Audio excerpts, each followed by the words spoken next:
नमस्कार प्यारे साथियों, मैं हूं आपका दोस्त नीलेश सिंह और आप देख रहे हैं मेरा यूट्यूब चैनल ओम एजुकेशन गांव। प्यारे साथियों, आज हम अध्ययन करेंगे यूपी बोर्ड कक्षा 12 के चौथे चैप्टर का, जिसका नाम है वुमेन्स एजुकेशन,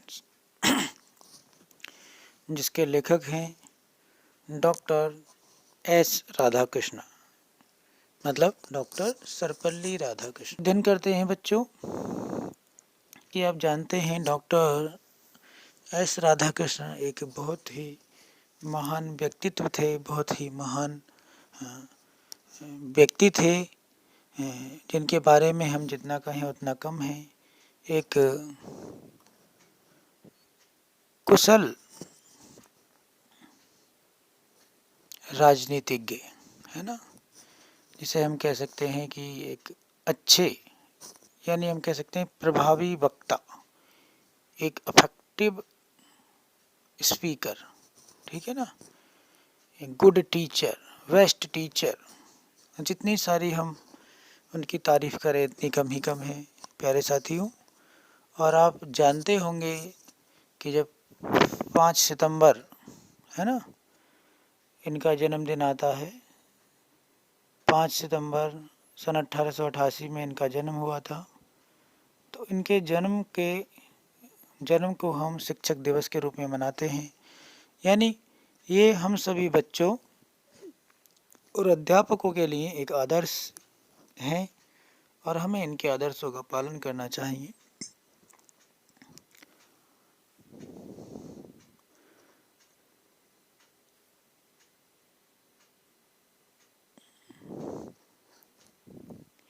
तो उन्होंने बहुत सारी किताबें लिखी हैं दोस्तों, प्यारे बच्चों।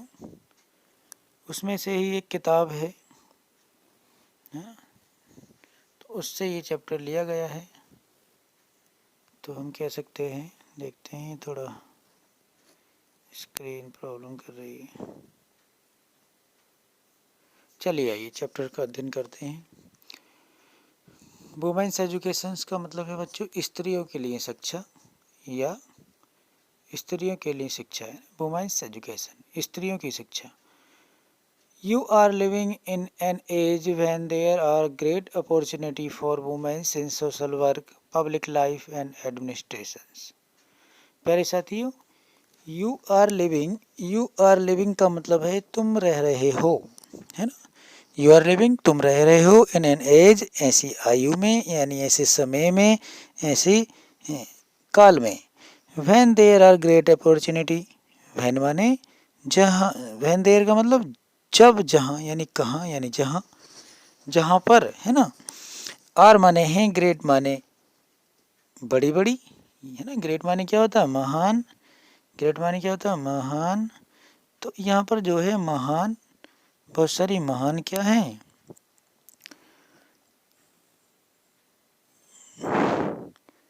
हमारे लिए महान क्या है? अपॉर्चुनिटीज़ है। अपॉर्चुनिटीज़ का मतलब जानते हैं? मौके, है ना, चांस।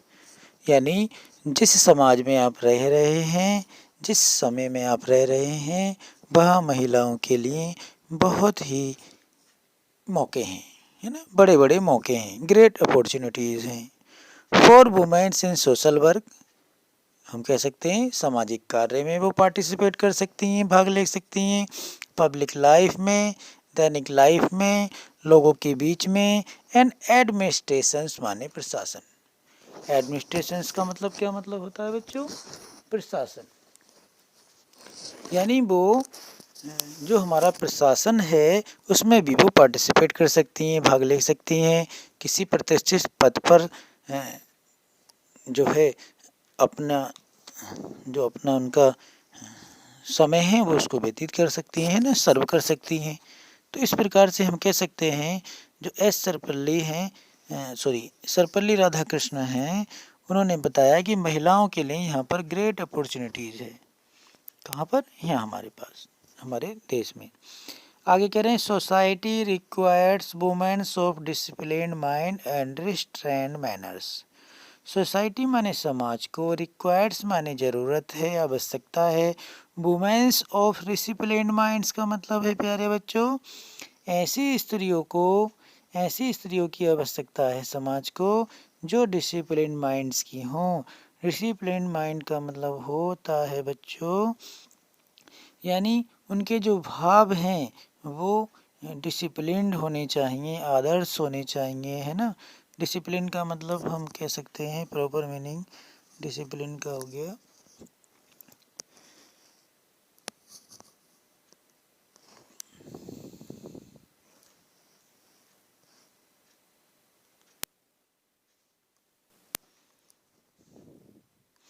यानी हम कह सकते हैं बच्चों प्यारे बच्चों को डिसिप्लिन का जो अर्थ होता है वो होता है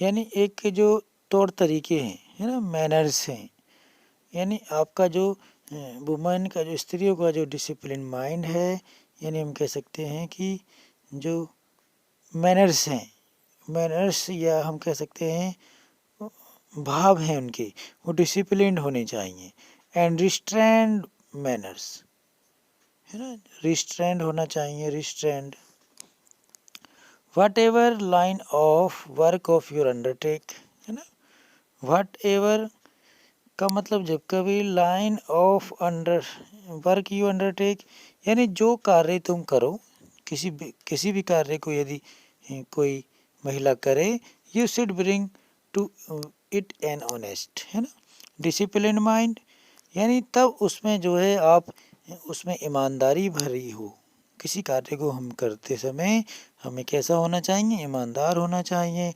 डिसिप्लिन माइंड होना चाहिए डिसिप्लिन माइंड का मैंने आपको बता दिया you will them succeed and have the Joy of your work उसके बाद प्यारे साथियों जब आप इस प्रकार की फीलिंग्स के साथ इस प्रकार ऐसे भाव के साथ किसी कार्य को करेंगे है ना ईमानदारी भरे विचार होंगे आपके है ना डिसिप्लिन माइंड होगा तो जो है यू विल द सक्सेस तुम्हें सफलता मिलेगी है ना यू विल द सक्सेस तब तुम सफल हो जाओगे and have the Joy of your work और तुम्हें अपने कार्य के प्रति आनंद का उत्साह होगा है ना खुशी महसूस होगी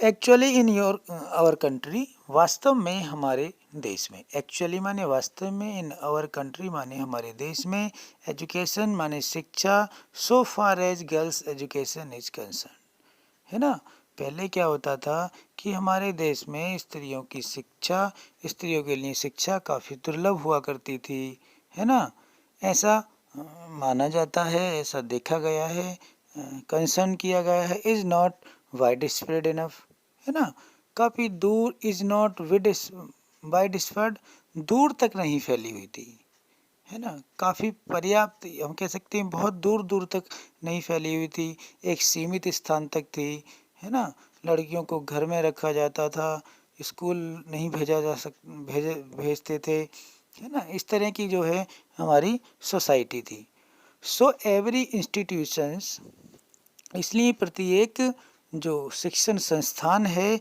विच कंट्रीब्यूट्स है ना विच कंट्रीब्यूट्स माने कंट्रीब्यूट्स मीन्स होता है योगदान जिसका योगदान होना चाहिए टू द एजुकेशन शिक्षा के प्रति ऑफ गर्ल्स माने स्त्रियों की शिक्षा के प्रति इज वर्थी यानी एक प्रकार से कीमती होना चाहिए है ना कीमती होना चाहिए और उसका जो है किस प्रकार से होना चाहिए रिकग्नाइजेशन यानी उसकी एक अलग प्रकार से पहचान होनी चाहिए उसकी कीमत होनी चाहिए एंड इनकरेजमेंट का मतलब उन्हें प्रोत्साहन मिलना चाहिए उन्हें बढ़ावा मिलना चाहिए वट आई एम एनेक्सियस आगे कह रहे हैं सर्वपल्ली राधाकृष्ण जी कह रहे हैं आई एम एनेक्सियस मैं व्याकुल हूँ आतुर हूँ चिंतित हूँ किस लिए that the kinds of education इस प्रकार का जो शिक्षा का जो प्रकार है that is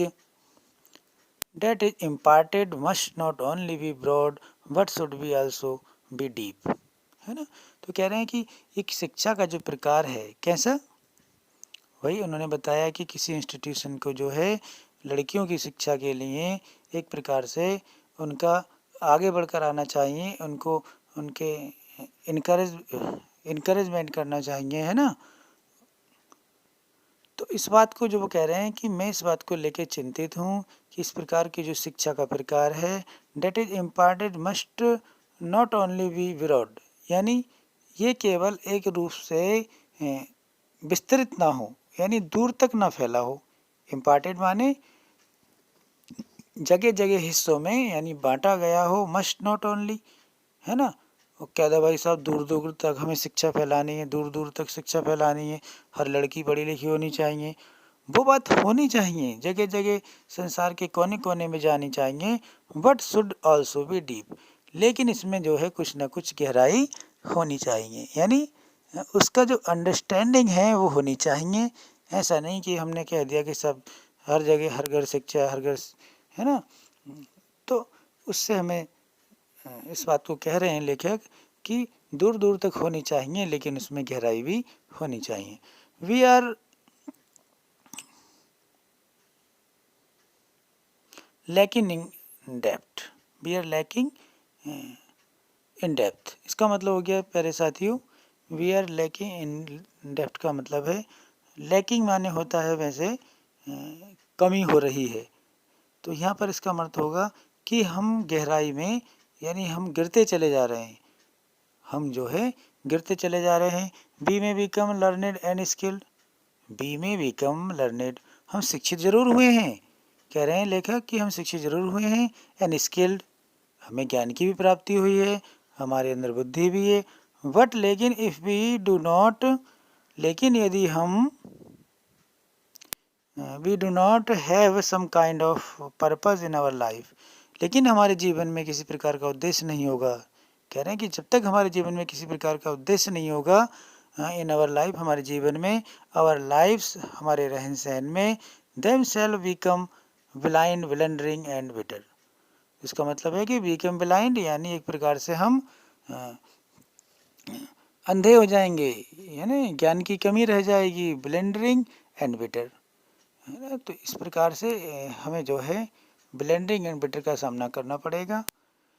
आगे कह रहे हैं गीता सेज, गीता में कहा गया है, कुछ शब्द हैं गीता के, तो जो लिखा है बियावास में तिका बुद्धि, है ना, रेखा, for a truly cultural mind there is a single mindness, है ना, a dedication to a single purpose, for the uncultured mind and the whole life is scattered in the many directions, वसुसका है ना, क्या बोला, ठीक है स्पष्ट, ये थोड़ा मिसप्रिंट हो गया है मेरे साथियों, कोई बात नहीं। तो ये कह रहे हैं, कभी कह रहे हैं कि गीता में लिखा है कि जो है for a truly culture mind, यानी एक वास्तविक सुसंस्कृत मस्तिष्क के लिए, फॉर माने के लिए, ट्रूली कल्चर्ड माने जो वास्तविक रूप में सुसंस्कृत हमारा मस्तिष्क है, कल्चर्ड माइंड है, there is a single mindness, उसमें एकाग्रता होनी चाहिए, यानी एक दिशा में होना चाहिए, ए डेडिकेशन यानी एक समर्पण होना चाहिए, टू ए सिंगल पर्पस, एक अकेले उद्देश्य के लिए, फॉर द अनकल्चर्ड माइंड, है ना। फॉर द अनकल्चर्ड माइंड का मतलब है एक अविकसित मस्तिष्क के लिए, है ना। यदि हम पढ़े लिखे नहीं हैं, हमारा कोई उद्देश्य नहीं है ना, सुविकसित नहीं है हमारा मस्तिष्क, तो उसे ग्रो करने के लिए, उसे बढ़ावा करने के लिए लेखक कह रहे हैं कि एक हमारा एक सिंगल पर्पस होना चाहिए, एक अकेला उद्देश्य होना चाहिए, एकाग्रता हमारे उसमें होनी चाहिए। इन होल लाइफ, सारे जीवन में, है ना, संपूर्ण जीवन में, is scattered in many directions, directions यानी बहुत अनेक अनेकों दिशाओं में जो है ये बिखर जाता है, और क्या हो जाता है, बहु शाखा है न लस, इसके चलो बता देंगे हम क्या है, ठीक है दोस्तों।